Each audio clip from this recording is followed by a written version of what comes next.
ಎಲ್ಲರಿಗೂ ನಮಸ್ಕಾರ. ಗಂಟಲು ನೋವಿದ್ದಾಗ ರಾತ್ರಿ ಆಹಾರ ಹೇಗಿರಬೇಕು ಅಂತ. ಗಂಟಲು ನೋವಿದ್ದಾಗ ರಾತ್ರಿ ಹೊತ್ತು ಏನು ತಿನ್ನಬೇಕು ಏನು ತಿನ್ನಬಾರ್ದು ಇದು ತುಂಬ ಇಂಪಾರ್ಟೆಂಟು. ಗಂಟಲು ನೋವಿದ್ದಾಗ ರಾತ್ರಿ ಹೊತ್ತು ಮೊಸರನ್ನ ತಿನ್ನಬಾರ್ದು, ಹಾಲು ಕುಡಿಬಾರ್ದು. ಒಂದು ವೇಳೆ ಹಾಲು ಕುಡಿಯೋದಾದರೂ ಕೂಡ ಅದರಲ್ಲಿ ಶುಂಠಿ ಹಾಕ್ಕೊಂಡು ಮೆಣಸು ಅದೆಲ್ಲವನ್ನು ಹಾಕ್ಕೊಂಡು ಕುಡಿಬೋದು. ಆದರೆ ಮೊಸರನ್ನ ತಿನ್ನಬಾರ್ದು, ಮಜ್ಜಿಗೆ ಕುಡಿಬಾರ್ದು, ಬಾಳೆಹಣ್ಣು ತಿನ್ನಬಾರ್ದು, ಕಿತ್ತಳೆ ಹಣ್ಣು ತಿನ್ನಬಾರ್ದು. ಕಫ ಜಾಸ್ತಿ ಆಗ್ತಕ್ಕಂಥ ಯಾವುದೇ ಆಹಾರ ಪದಾರ್ಥಗಳಿದ್ದರೂ ಕೂಡ ರಾತ್ರಿ ಹೊತ್ತು ಸೇವನೆ ಮಾಡಬಾರ್ದು ಗಂಟಲು ನೋವಿದ್ದಾಗ.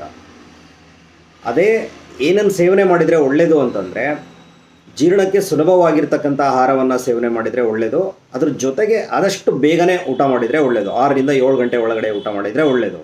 ತುಂಬ ಲೇಟಾಗಿ ಊಟ ಮಾಡಿದಾಗ ಏನಾಗುತ್ತೆ, ಇಂಡೈಜೆಷನ್ ಆಗುತ್ತೆ, ಗಂಟಲು ನೋವು ಮತ್ತೆ ಜಾಸ್ತಿ ಆಗುತ್ತೆ ಕಫ ಜಾಸ್ತಿ ಆಗೋದ್ರಿಂದ. ಹಾಗಾಗಿ ರಾತ್ರಿ ಹೊತ್ತು ತುಂಬ ಬೇಗನೆ ಊಟ ಮಾಡಬೇಕು. ಹಾಗೂ ಮಲಗುವಾಗ ಒಂದು ಗ್ಲಾಸ್ ಬಿಸಿನೀರು ಕುಡಿದು ಮಲಗಿದರೆ ತುಂಬ ಒಳ್ಳೆಯದು. ಅದ್ರ ಜೊತೆಗೆ ಗಾರ್ಗಲಿಂಗ್ ಕೂಡ ಮಾಡಬೇಕು. ಬಿಸಿನೀರಲ್ಲಿ ಉಪ್ಪು, ಅರಿಶಿನ, 1 ಚಿಟಿಕೆ ಚಕ್ಕೆ ಪೌಡ್ರು ಇಷ್ಟನ್ನು ಹಾಕ್ಕೊಂಡು ಚೆನ್ನಾಗಿ ಗಾರ್ಗಲಿಂಗ್ ಮಾಡಿಕೊಂಡು ಆನಂತರ ಮಲಗಿದರೆ ಗಂಟಲು ನೋವು ಸುಲಭವಾಗಿ ವಾಸಿಯಾಗುತ್ತೆ.